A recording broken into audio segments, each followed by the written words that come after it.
প্রিয় দর্শক, এখানে জিনিসটা যেটা হচ্ছে সেটা হচ্ছে এই টাকার উৎস কি? তিনি কোত্থেকে পেলেন? ক্যাশ ইউরোপের পেলে জি, অনেকগুলো দেশে তারা ক্যাশলেস করে ফেলছে। আমি তো ইউরোপের অনেক দেশে ভ্রমণ জি, করেছি। জি। এর ভেতরে ডেনমার্ক একটা দেশ।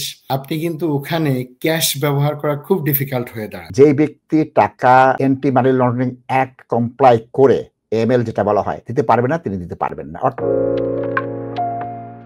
সিলেট ভয়েস বাড়ি কেনার আগে আমার মামাতো ভাইয়ের অ্যাকাউন্ট থেকে সর্বোচ্চ কত টাকা গিফট হিসেবে আমাকে দিতে পারবে? কেন গিফট দিল এর হিসেব দেয়া লাগবে কিনা? এছাড়া আর কি উপায়ে অ্যাকাউন্ট স্ট্রং করা যায়? এই প্রশ্নটা আমার মনে হয় মোস্তাফিজ ভাইয়ের জন্য ছিল। জি, জি, জি। সামহাউ এটা আমাদের কাছে এসছে। তবে আমাদের কিছুটা অভিজ্ঞতা যে নেই তা না। আপনি গিফট হিসেবে নেয়ার ক্ষেত্রে এটা সম্পূর্ণভাবে লেন্ডারের উপরে নির্ভর করে। আপনি লেন্ডারের সাথে যোগাযোগ করে কিংবা যারা আপনাকে মর্টগেজ অ্যাডভাইজার তারা বলে দেবেন এই লেন্ডার গিফট গ্রহণ করবে কিনা। গিফটের ক্ষেত্রে আবার কেউ কোনো লেন্ডার আছে যে শুধু আপন ভাই বোন বা ছেলে মেয়ে ছাড়া বাবা মা ছাড়া গিফট অ্যাকসেপ্ট করে না। অর্থাৎ নাশিদ ভাইয়ের অনেক টাকা, নাশিদ ভাই আমি প্রতিদিনই রেস্টুরেন্টে খাই, এই কারণে ওনার মমতা হলো যে ব্যারিস্টার সাহেবের টাকা নেই, তো টাকা যেহেতু নেই উনি কিছু টাকা দিয়ে দেবে, ঠিক আছে, কিছু করার জন্য। এটা কিছু লেন্ডার আছে অ্যাকসেপ্ট করে, তবে অনেক লেন্ডার অ্যাকসেপ্ট করে না। সুতরাং আপনি মর্টগেজ অ্যাডভাইজারের সাথে কথা বলে তাদের সাথে আপনি এটা শিওর হতে পারবেন। আর কত নেবেন সেটা আমার জানা মতে এটার কোনো সিলিং নেই যে এত নেওয়া যাবে, এত নেওয়া যাবে না, এতটুকু পূর্ণতা যায় না। আমার অভিজ্ঞতা আমি অনেকের ক্ষেত্রে দেখেছি, অনেকেই অনেক টাকা নিয়েই করেছে। তবে আপনি এটার লেজিটিমেসি যেটা, এটার জেনুইননেস যেটা, সেটা কিন্তু কোনো না কোনো ভাবে ওরা রেইজ করবে, সেগুলো হয়তো আপনাকে স্ট্রংলি অ্যান্সার করতে হবে। জি, প্রিয় দর্শক, এখানে জিনিসটা যেটা হচ্ছে সেটা হচ্ছে এই টাকার উৎস কি? তিনি কোত্থেকে পেলেন?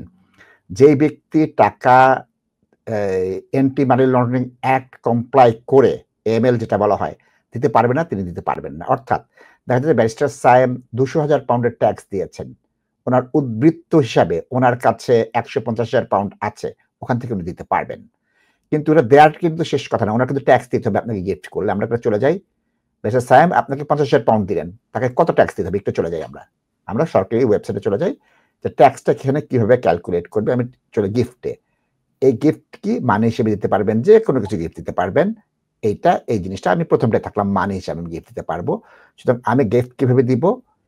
এইখানে গিফটের অ্যালাউন্স কত? গিফট ট্যাক্স ৩,০০০ পাউন্ড পর্যন্ত আমি দিতে পারবো।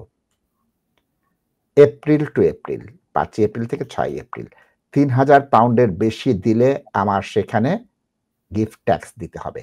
সেটা কিন্তু মানে ওনার বোঝার জন্য, আপনি তো জি, জানেন, জি, দর্শক বোঝার জন্য সেই ট্যাক্সটাকে আপনাকে দিতে হবে, আপনি পাচ্ছেন। জি, আর যিনি আপনাকে দিচ্ছেন তিনি তো অলরেডি ট্যাক্স পে করেই ফেলেছেন, করে ফেলেছেন। ট্যাক্স পে করেই ওনার সেভিংস। ওটা কিন্তু আবার ওনাকে প্রুভ করতে হবে যে জেনুইনলি টাকাগুলো উপার্জন করেছেন, সব ট্যাক্সেশন পেইড আছে। আর আপনি যখন পাবেন একটা অ্যামাউন্টের, সার্টেন অ্যামাউন্টের উপরে, তখন আবার গিফটের উপরেও কিন্তু ট্যাক্স দিতে হয়। ট্যাক্স দিতে হবে। সুতরাং এই বিষয়টা আপনারা একটু খেয়াল রাখবেন। আমাদের অনেকেই ট্যাক্সের বিষয়ে উদাসীন হয়ে থাকি এবং আমাদের দুঃখজনক হলেও সত্য, বেনিফিট বেসড যে সোসাইটি, এই বেনিফিট বেসড সোসাইটিটা অনেকটা ক্যাশ সোসাইটিতে পরিণত হচ্ছে। এখন ক্যাশলেস সোসাইটি কিন্তু হয়ে যাচ্ছে। প্রচুর দোকানে যেয়ে গিয়েছি আমি, বিশেষ করে সেন্ট্রাল লন্ডনে বা রেল স্টেশনে বা এয়ারপোর্টে তারা ক্যাশ নেয় না। ক্যাশ ইউরোপের দিলে জি, অনেকগুলো দেশে তারা ক্যাশলেস করে ফেলছে। আমি তো ইউরোপের অনেক দেশে ভ্রমণ জি, করেছি। জি, এর ভেতরে ডেনমার্ক একটা দেশ। আপনি কিন্তু ওখানে ক্যাশ ব্যবহার করা খুব ডিফিকাল্ট হয়ে দাঁড়াবে সামনে। আচ্ছা। পারবেই না বলতে গেলে। তারা সমস্ত কিছুই কিন্তু ক্যাশলেস করে ফেলতে চাচ্ছে। তো আমাদের এখানটাতে এখনো হয়নি। কারণ যুক্তরাজ্যের একটা বিষয় আছে, যুক্তরাজ্য একটুখানি ট্র্যাডিশনাল। তারা কোনো কিছুই all on a sudden give up করে জি, না। তো জি, এটা আমাদের জন্য ভালো। আমি মনে করি যে এটা খারাপ কোনো কিছু না। আমাদের যে জীবন পদ্ধতি, সেই জীবন পদ্ধতিটাকে হঠাৎ করে ফেলে দেয়া, এটা আমাদের জন্য কখনো কঠিন হতে পারে। সুতরাং একটু ধাপে যদি বিষয়গুলোর উপক্রমণ ঘটে তাহলে পরে সেটা সকলের জন্য সহজ হয়ে যায়। একমত ব্যারিস্টার স্যাম, একমত।